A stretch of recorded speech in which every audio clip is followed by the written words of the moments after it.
सत्ताधारी पार्टी व विपक्षी पार्टियों के बने गठबंधन के बारे में सच्चाई तो ये है कि यहाँ वर्तमान में विपक्षी गठबंधन के प्रमुख दल कांग्रेस पार्टी ने आज़ादी के बाद शुरू में केंद्र व अधिकांश राज्यों में भी अपने लंबे अरसे तक रहे शासनकाल के दौरान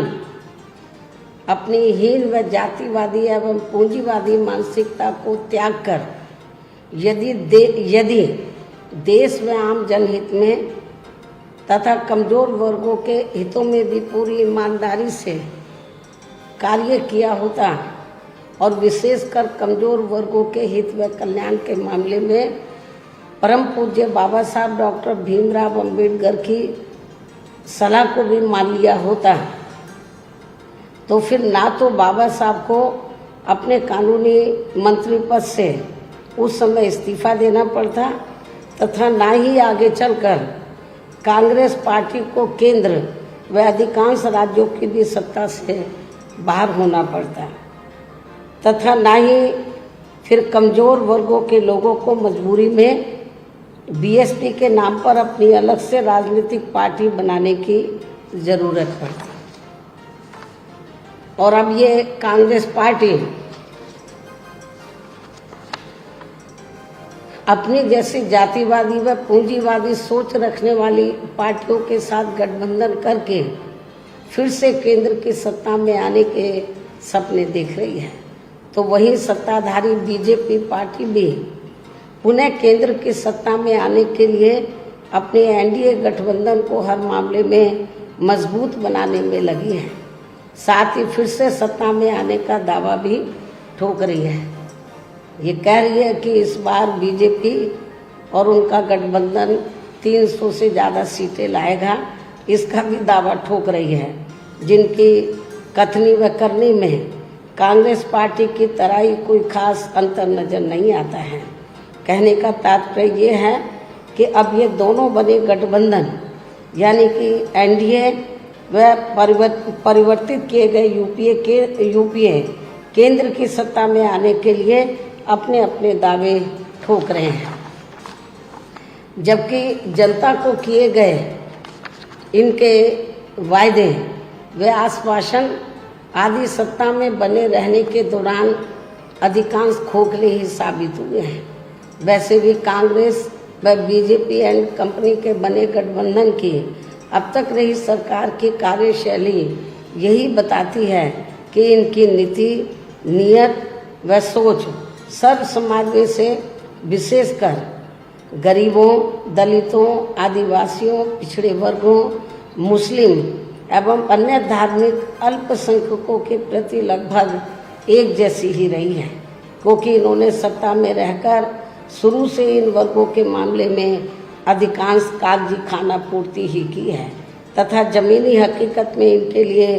कोई ठोस कार्य नहीं किए हैं। लेकिन जब ये लोग सत्ता से बाहर हो जाते हैं तो तब फिर वे अपने वोट की खातिर इनके हितों में काफ़ी लंबी चौड़ी बातें करते हैं। जैसे कांग्रेस पार्टी का गरीबी हटाओ का व बीजेपी का हर गरीब के खाते में 20 लाख रुपए पहुंचाने को लेकर कही गई ये बातें सत्ता में आने के बाद केवल हवाई व खोखली ही साबित होकर रह गई हैं, जिसकी खास वजह से ही बीएसपी ने सत्ताधारी गठबंधन व विपक्षी गठबंधन से ज़्यादातर अपनी दूरी ही बना के रखी है। ऐसी स्थिति में अब इन वर्गों के लोगों को यानी कि कमज़ोर वर्गों के लोगों को आपसी भाईचारे के आधार पर वे अपना अकेले ही मजबूत गठबंधन बना के या हर मामले में अपनी एकमात्र हितैषी रही पार्टी बीएसपी को ही मजबूती देनी है तथा जिससे फिर यहाँ कोई भी गठबंधन केंद्र व राज्यों की भी सत्ता में पूरी मजबूती के साथ आसीन ना हो सके तथा इसके स्थान पर फिर इनकी मजबूत नहीं बल्कि मजबूर सरकार ही बनेगी। हमारी पार्टी का ये पूरा प्रयास होना चाहिए ताकि बीएसपी के सत्ता में ना आने की स्थिति में भी इन कमज़ोर वर्गों का यानी कि दबे कुचले लोगों का ये लोग ज़्यादा शोषण ना कर सके। इतना ही नहीं बल्कि ऐसी स्थिति में बीएसपी को भी सत्ता में आसीन होने का मौका मिल सकता है। और जब तक हम लोग अकेले अपने बलबूते पर खड़े नहीं हो पाते हैं, इसलिए इन सब बातों को ध्यान में रखकर अब बीएसपी को लोकसभा चुनाव में व इससे पहले राजस्थान, मध्य प्रदेश, छत्तीसगढ़ व तेलंगाना आदि राज्यों में होने वाले विधानसभा चुनाव में भी अकेले ही चुनाव लड़कर अपनी पार्टी का बेहतर रिजल्ट लाना होगा। लेकिन बीएसपी पंजाब, हरियाणा आदि इन राज्यों में वहाँ की रीजनल पार्टियों के साथ मिलकर जरूर चुनाव लड़ सकती है, बशर्ते अब वर्तमान में उनका एनडीए व परिवर्तित किए गए यूपीए से भी कोई संबंध नहीं होना चाहिए। इसके साथ ही पार्टी के लोगों को हर स्तर पर सत्ताधारी गठबंधन व विपक्षी गठबंधन के सभी साम दाम दंड भेद आदि हथकंडों से भी जरूर सावधान रहना है। इसके अलावा यहाँ मैं ये भी कहना चाहूँगी कि देश में लगातार बढ़ रही कमर तोड़ महंगाई, अति गरीबी व बेरोजगारी आदि की इन गंभीर समस्याओं के प्रति केंद्र के उत्तरदायित्व को लेकर कल से शुरू हो रहे संसद के मानसून सत्र में जवाबदेही का लोगों को काफ़ी बेसब्री से इंतजार है।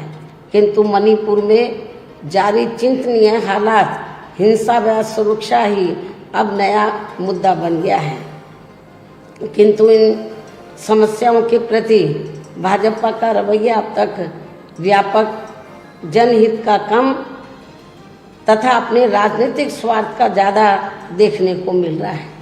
जिस कारण देश से जुड़े इन मामलों का जटिल बने रहना अति दुखद है। जबकि देश की प्रगति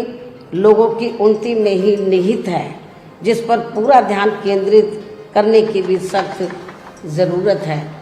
और अब लोकसभा चुनाव से पहले संसद में सरकार व विपक्ष का रवैया तकरार, आरोप प्रत्यारोप व जिम्मेदारी से भागने का नहीं, बल्कि इन ज्वलंत जन समस्याओं को दूर करने संबंधी समाधान का होना चाहिए। क्योंकि इस समय समस्त गरीब एवं मेहनतकश जनता का जीवन काफ़ी दुखी व त्रस्त है, जिनकी सही से चिंता करना सभी का दायित्व भी बनता है। अंत में अब मैं अपनी बात यहीं समाप्त करती हूँ। धन्यवाद। जय भीम व जय भारत।